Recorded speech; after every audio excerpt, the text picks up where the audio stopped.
My name is Henry, and I am a museum curator. My world revolves around artifacts, stories, and the delicate threads that connect the past to the present. The museum I oversee isn't one of those grand institutions with towering marble columns or priceless treasures from distant lands.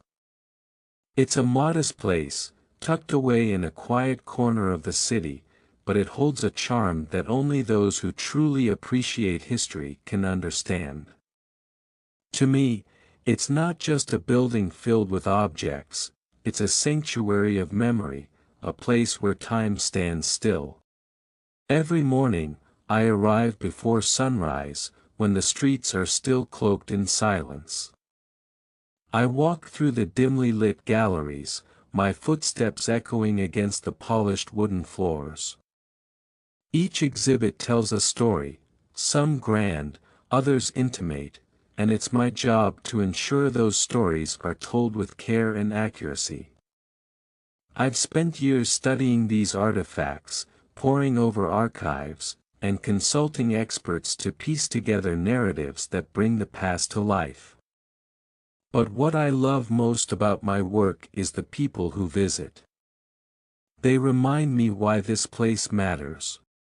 One rainy afternoon, an elderly man walked into the museum, his coat damp and his expression weary. He moved slowly, leaning on a cane, and stopped in front of a display case containing a faded photograph and a soldier's uniform. "Do you know anything about this?" he asked, his voice trembling slightly. I nodded and approached him. "That belonged to Private Thomas Reed," I explained. "He served during World War II and was part of a local regiment. His family donated these items decades ago." The man stared at the photograph, his eyes glistening. "That's my brother," he said softly. I haven't seen his face in over 70 years. I felt a lump rise in my throat. "Would you like to sit down?" I offered, guiding him to a nearby bench. As we talked, he shared fragments of his childhood, how he and Thomas had grown up poor but happy, playing in fields that no longer existed. When war broke out, Thomas enlisted, leaving behind a wife and a newborn daughter. The man hadn't heard from him since receiving a letter shortly before Thomas went missing in action. "It's strange," he said, clutching the cane tightly. "I came here today on a whim. I didn't expect this." Afterward, I helped him contact the museum's historian, who provided additional details about Thomas's service record. Though the revelation brought both sorrow and closure, the man left with a sense of gratitude. "Thank you," he said. "You've given me back a piece of my brother."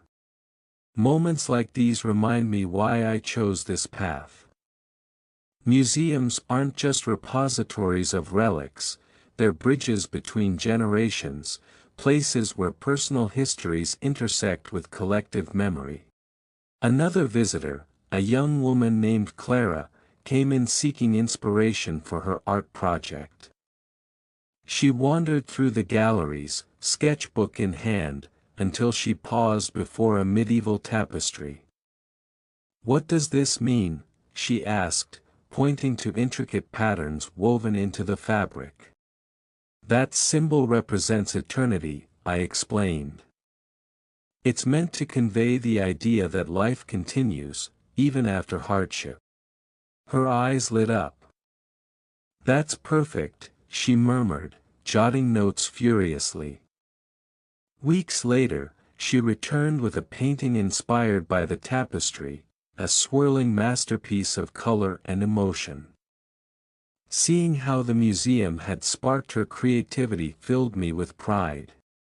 Of course, not every day is profound. Some involve mundane tasks, cataloging new acquisitions, repairing display cases, or dealing with budget constraints. Yet, even in those moments, I find meaning. Every artifact has a soul, a whisper of the lives it once touched. And as long as I'm here, I'll ensure those whispers are heard. At the end of each day, I stand in the empty gallery, surrounded by echoes of the past. The weight of history rests heavily on my shoulders, but it's a burden I gladly bear. For in preserving these stories, I preserve something far greater, the essence of humanity itself.